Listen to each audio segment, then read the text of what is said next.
So good afternoon, everyone, and welcome back after the lunch break. As Bronya already mentioned, I hope you all enjoyed the lunch break and the food as well, which was offered.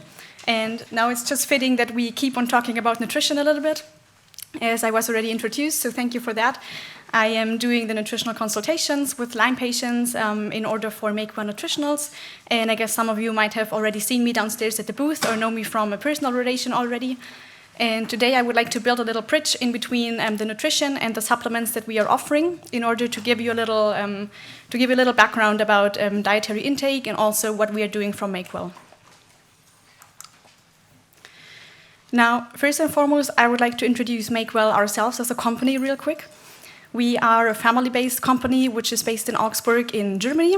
So we are a rather small business and we have an office there where we are doing marketing and development of our products. What we are specializing in is the production and the development of high-quality food supplements, which was originally developed for Lyme disease patients and which we are still, of course, very successfully applying in Lyme treatment and the support of the treatment.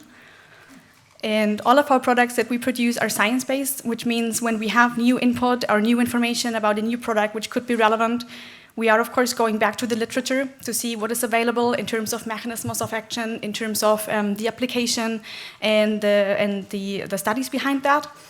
And as I said, everything was originally created for Lyme patients, and this is still our major focus also for the future. Now, our values, we are working together with a lot of experienced doctors from all over the world who treat Lyme disease patients for a long, long time and who are really experienced in the herbal treatment as well. And so we get a lot of input from different sites, which we are trying to implement into our products in the best way that we can. And one of our values is that we are, of course, using the highest quality raw materials. We are buying those on the world market, but we let all of them be tested individually by independent labs, which means we are trying to exclude any kind of contamination, toxin residues, heavy metal contamination, anything which can interfere with general health, or also, of course, with the antibiotic treatment. Then our products are pure, so we are standing for really pure products, which means we produce products free from glucose, free from fructose, lactose, and gluten, which makes them hypoallergenic, as we can see a lot of patients that have dietary restrictions. We don't use any animal-derived products, nor do we use any artificial colorings, any aromas or thickening agents, so we really only want the pure herbal ingredients in there. And we are also manufacturing them by certified manufacturers in both Germany and Austria, which is also really important because in Germany we, of course, do have really high quality standards on food regulations, and this is why we are producing made in Germany.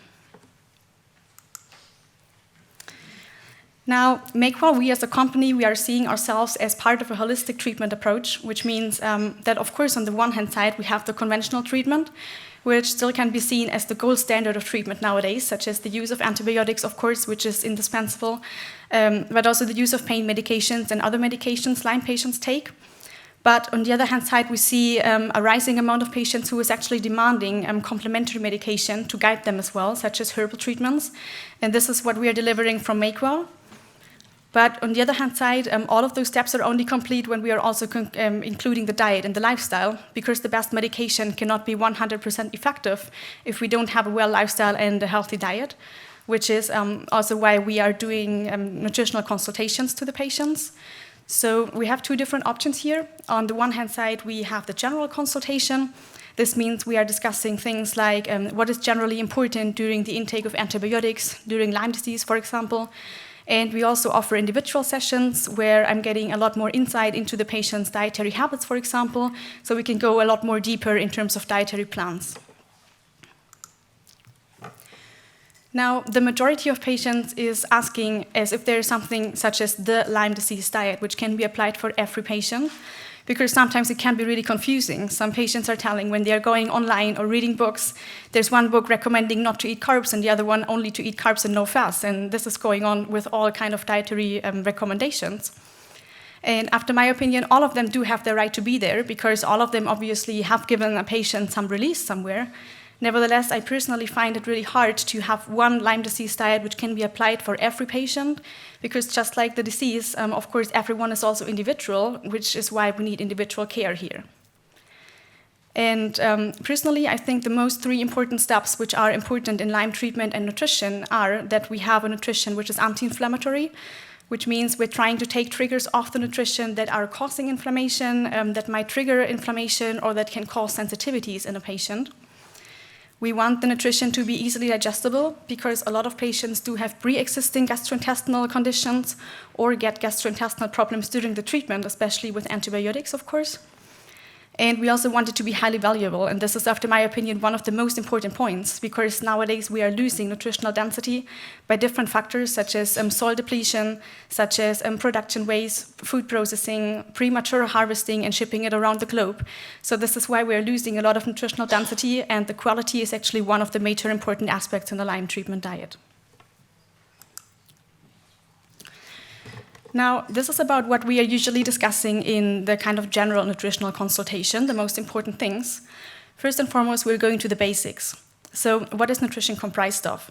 Because every one of us is eating every day, but usually a lot of people are not really aware of what is our nutrition comprised of. So this is something which is really important to understand. Then we are also going to the basics of the macronutrient metabolism, which means what is happening when we ingest certain things, what is happening with the carbohydrates inside of our body. And this background information and knowledge is just important to understand the recommendations and also to be compliant, of course, because the more you understand, the better you can handle your treatment. Now, we are also going through basic things which are important for everyone, such as reading nutritional information. This is something which not a lot of people do, actually turning the packaging around to know what it means, to differentiate between the portion size and the 100-gram value, just easy things which are just important in everyday life. We speak about modern problematics with food production, such as livestock farming and the influence on the end product's quality. We're speaking about foods which are more contaminated or less contaminated, because especially heavy metal contamination can also interact or interfere with the antibiotic treatment. Then the last 2 points are, of course, also important. We are speaking about the interactions which we can have, on the one hand side, between antibiotics and foods, on the other hand side, between antibiotics and supplementation and foods, because this is just important to be aware of. And again, something in everyday life, cooking techniques, how to preserve the best of the foods, for example, eating behavior and eating psychology. And what we're trying all to do together is to try to build a wall of different bricks which are building the nutrition, which is on the one hand side pure and healthy, of course, anti-inflammatory and easily digestible. But, and this is tremendously important, to be also feasible, because if it's not feasible in everyday life, we won't have a compliant of the patient, and we just would end up with a lot of frustrated patients. And on the other hand side, of course, we also want it to be tasteful. This is also one of the major concerns when people hear to cut out sugar, for example. So we just want to give options for people to deal with these issues. And we want it to be personalized. Now, what we've been inventing at MakeWell in the last couple of weeks is a new tool for Lyme patients, which we are presenting today for the first time, actually. You will find this list in your goodie bags. And we've been putting together some do's, some occasionally, and some don'ts. So this is used as a basic guideline for everyone in terms of anti-inflammatory nutrition, which can be implemented and used by each and every one of you in everyday life.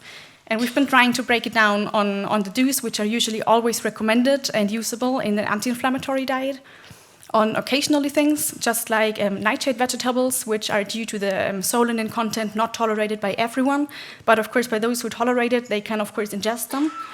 And we have the don'ts, for example, things which are supposed to be off the diet during Lyme treatment, such as any kind of convenience food, fast food, highly processed foods, and things like that. And we think it's quite an interesting tool just to go through for you and also for relatives, of course, who are doing the cooking or doing the housekeeping. And we've been also setting up a new email address, which is nutrition@makewell.de.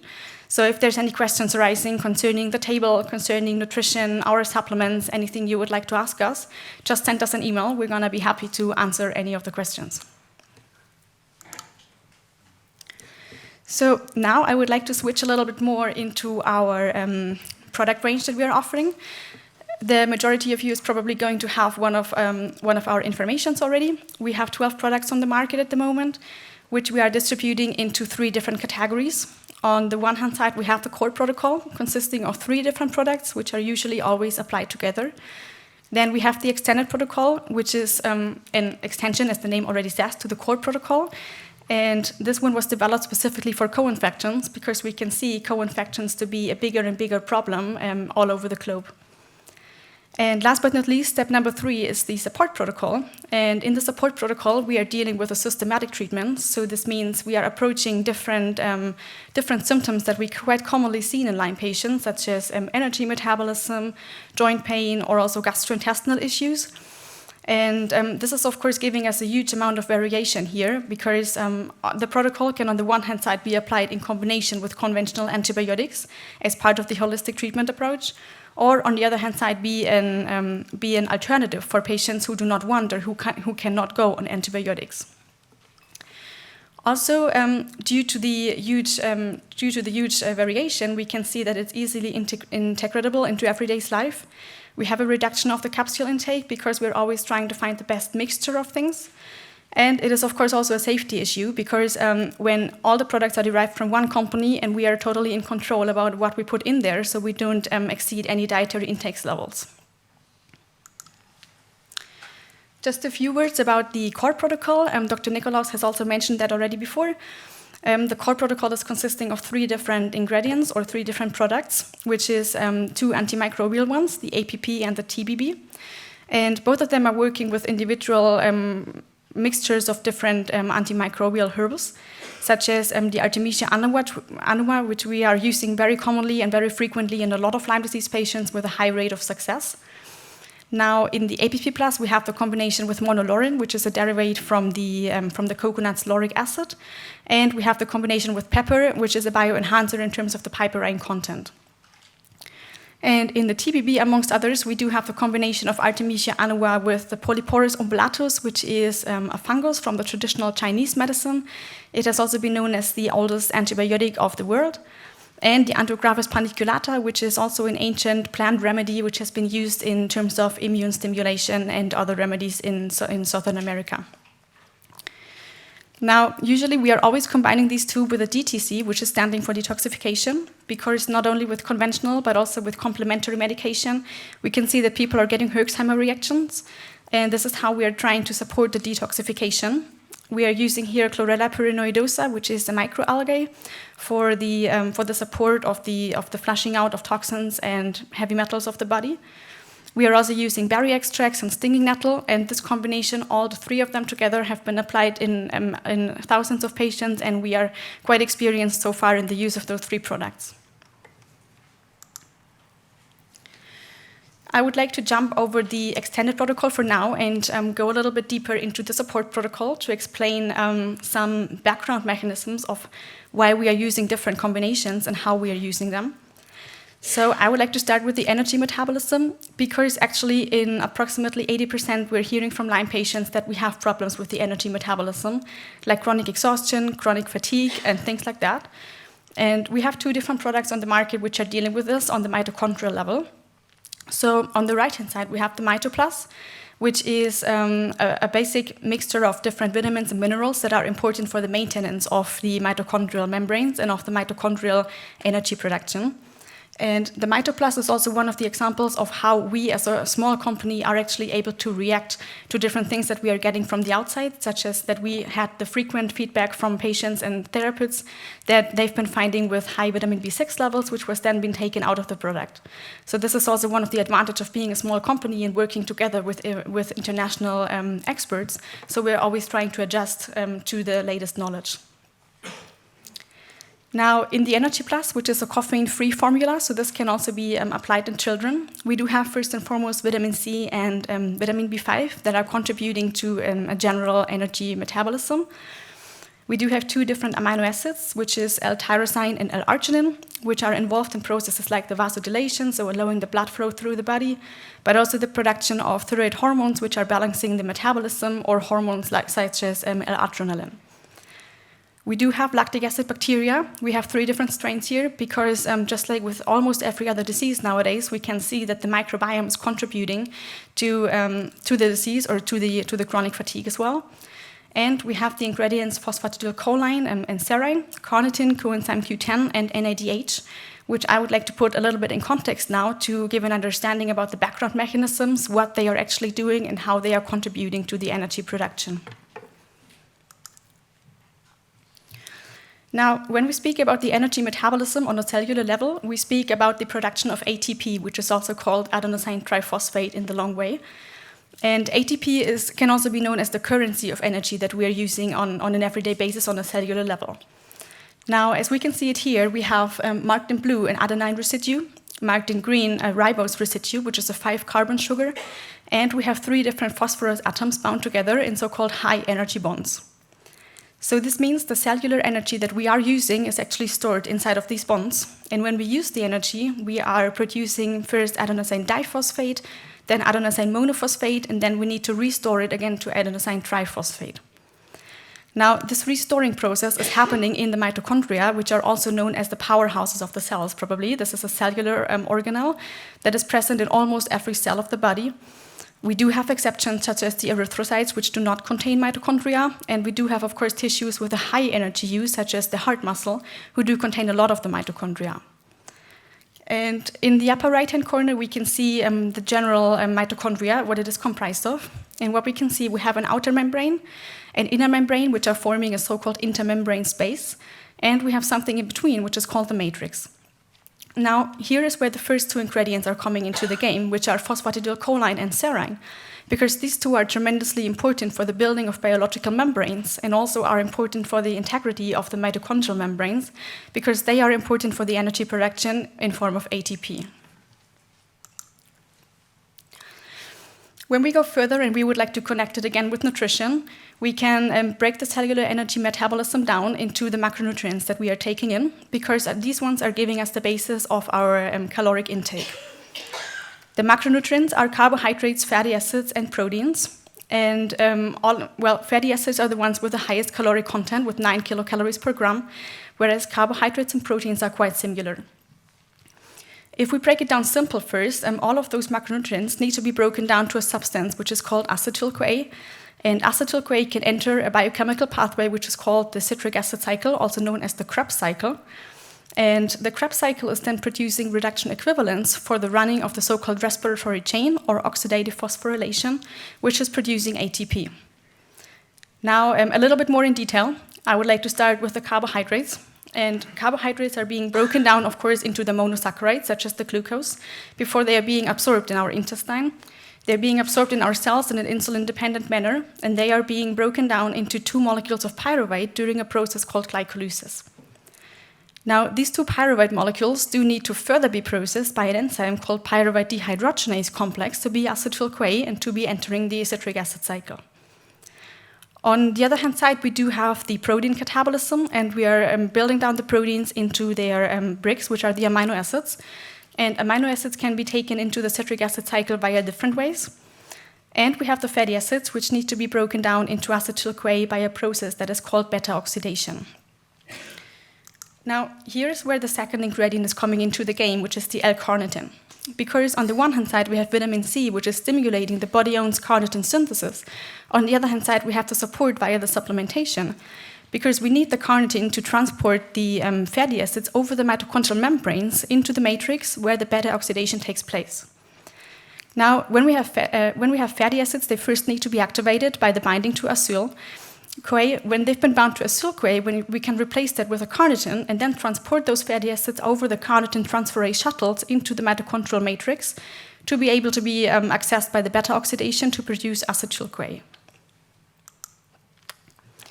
And last but not least, and now we're coming to the most complicated step of the whole process, is the oxidative phosphorylation. So the oxidative phosphorylation broken down is a reaction where we are producing water, which is an exogenous reaction, so it sets free energy. And we need to break that down into 4 different smaller steps because the energy release would be too much all at once. And this is happening again when we see back to the context of the mitochondria. We can see the outer membrane, we can see the inner membrane and the intermembrane space, and in between the matrix where the citric acid cycle is taking place. Now, in the citric acid cycle, we have the production of so-called reduction equivalents, such as NADH and FADH, which is also part of the supplementation that we are using. And what's happening is that the NADH is carrying electrons and transfers those electrons to the first complex of the of the oxidative phosphorylation. And there's two things happening. Now, on the one hand side, those electrons are being transformed or transported onto the electron acceptor, which is the coenzyme Q10. And on the other hand side, we have a pumping function, which means that protons are being pumped out into the intermembrane space.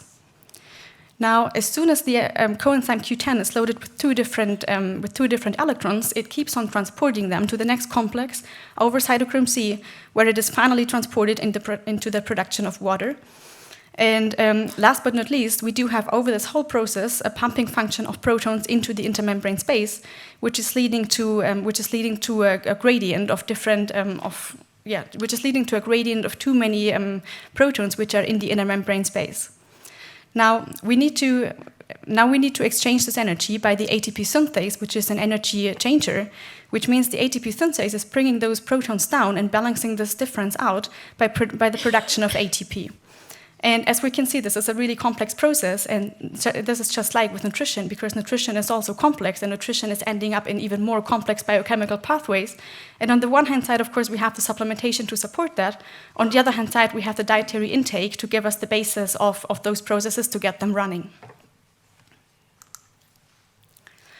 So now I would like to make a little cut and move on to probiotics and gut health, because probiotics and gut health are obviously also really important in Lyme treatment, especially when going on a long-term antibiotic treatment.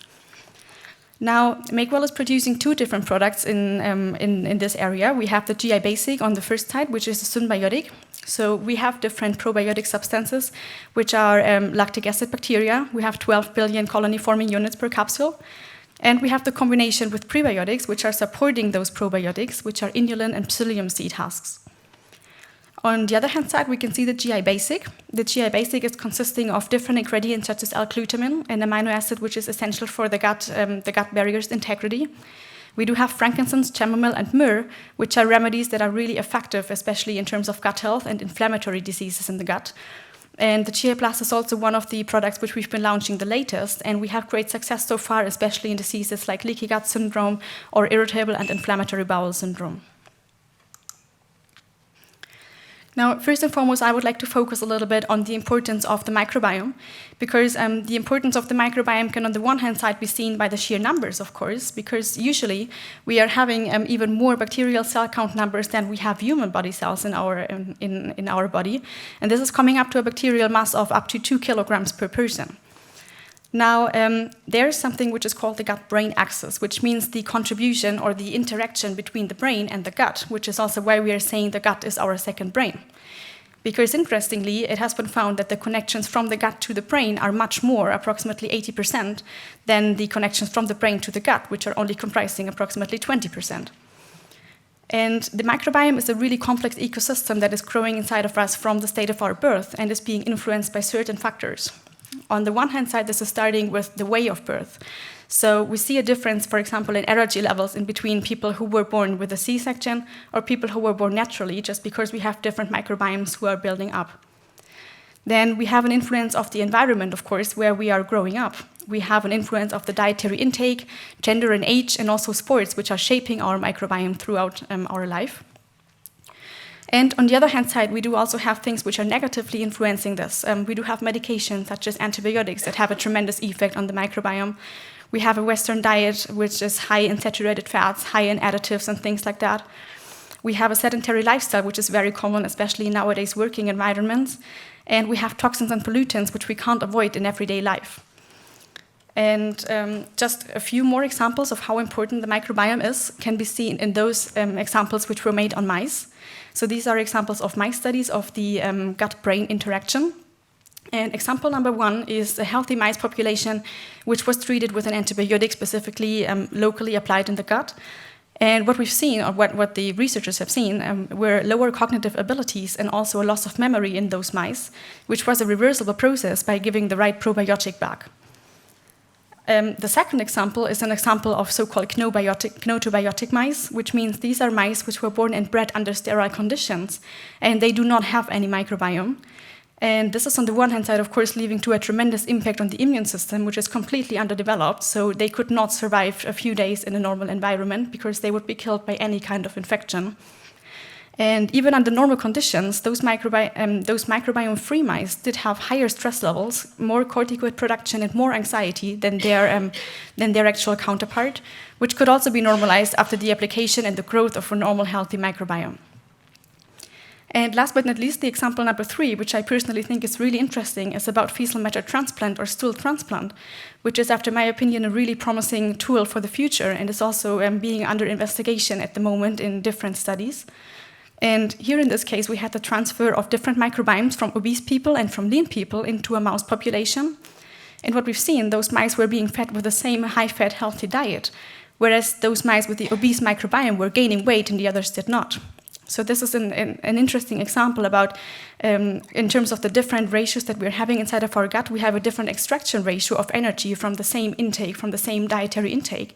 And this is just emphasizing again the interaction and how important this is, because the microbiome is also connected to psychological issues, to obesity, to diabetes, to almost every kind of disease that we see nowadays.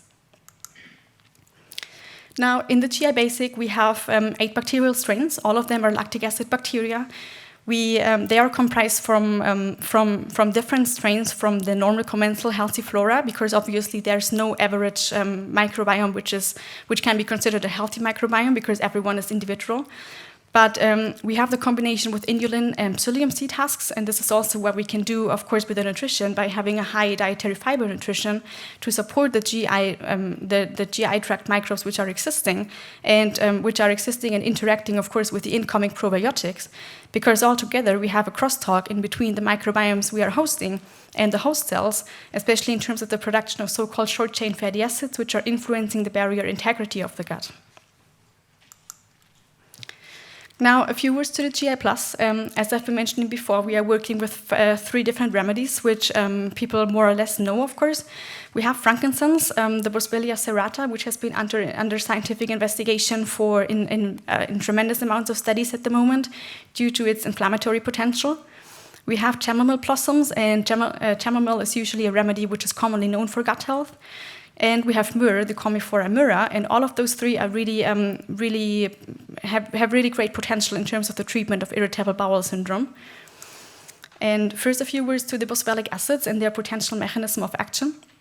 So boswellic acids are being under investigation now since quite a few years, and it has been shown that their mechanism of action seems to be the inhibition of leukotriene and prostaglandin synthesis, which are enzymes that are producing pro-inflammatory messengers. So this is how boswellic acid supplementation can actually lower the production of pro-inflammatory cytokines, such as interleukins and tumor necrosis factor alpha. There's just one example here on the right-hand side, which was a study from 2019. This study has been performed in patients suffering from ischemic stroke, which is a disease that is also commonly known to have a lot of inflammatory processes going on. And as we can see, the group which had a treatment supported with boswellic acid did have a significant improvement much faster than the other group compared who did not have a treatment with boswellic acid.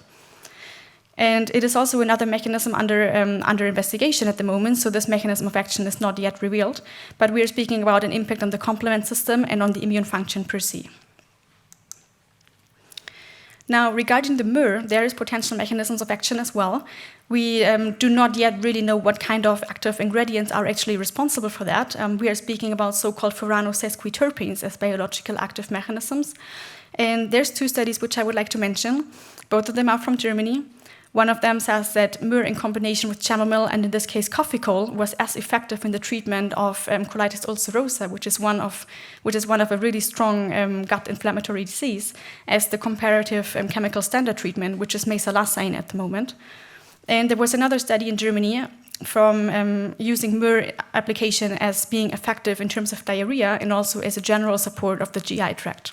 So this is why we're using these 3 things in combination and why we've been creating quite a strong product, which is probably going to help a lot of people in the future, especially with inflammatory bowel diseases, because this is something which is definitely on the run and more people are suffering from these issues. Now, to close the presentation, I would like to go over to one more topic that I would like to discuss, which is the antioxidant intake. Because antioxidant intake is obviously something which we can also have via normal nutrition, but which we are also supplementing. And in our product, the OPC+, we do have 4 different antioxidant substances. On the first hand, we have the bromelain, which is an enzyme extracted from the pineapple. And the bromelain is an enzyme which is on the one hand side fibrinolytic and which is also lowering the bradykinin levels, which is a tissue hormone that is just reacting like histamine in terms of allergic reactions. Then we are working with curcuma in a lot of cases because we all know that curcumin and curcuminoids are especially important during Lyme treatment. A lot of supplements are dealing with curcumins, and these ones are actually really effective in also affecting the production of pro-inflammatory messengers. And we have the use of oligomeric pro-anthocyanidins, or also called OPCs, and resveratrol that we are using from the Polygonum cuspidatum, the Japanese knotweed, because most people do already know that from grape seeds. But actually, the Japanese knotweed is one of the plants which has the highest amounts of resveratrol. Now, this is, of course, also something which we can reach by normal nutrition. So what we are always advising Lyme patients is obviously to have a nutrition as colorful as possible. We are speaking about approximately 30 different vegetable intake per week, as much as this is possible. And especially it's important to have an emphasis on the vegetable intake rather than the fruit intake due to the fructose problematic, because Lyme patients also need to take care of their sugar intake, which is also implementing the fructose, of course. And last but not least, I would just like to give you a little outlook for the future. These are just some numbers comparing the treatments from 10 years ago to now. And we can see that the numbers are speaking for us and are supporting us, because 10 years ago we had 90% of the patients are dealing with conventional treatment only, and 5% of being herbal or mixed approaches. And this has been tremendously changing. So nowadays we're speaking about 50% of conventional treatment only. We're speaking about an increased numbers of 35% of patients doing a double approach, so doing a mixed approach, and even 15% of people doing a herbal approach only. So this is really incredible, and we are thinking that these numbers are going to increase again in the future. And of course, we from MakeWell are going to do our best to have a lot of things in the pipeline to react to any kind of information that we're getting and to keep on developing supplements which are important for Lyme. And I can also announce that we are going to have a product relaunch in 2020. We're going to have a lot of new products. We're going to show up with a new face, and we're really excited about this. And yeah, so this was everything from my side for now. If there's any questions, I was mentioning, of course, the nutrition@makewell.de address. I also have my personal email address, and you can let us know if there's anything we can do for you, and we're happy about every question or answer or input that we can get from your side. Thank you.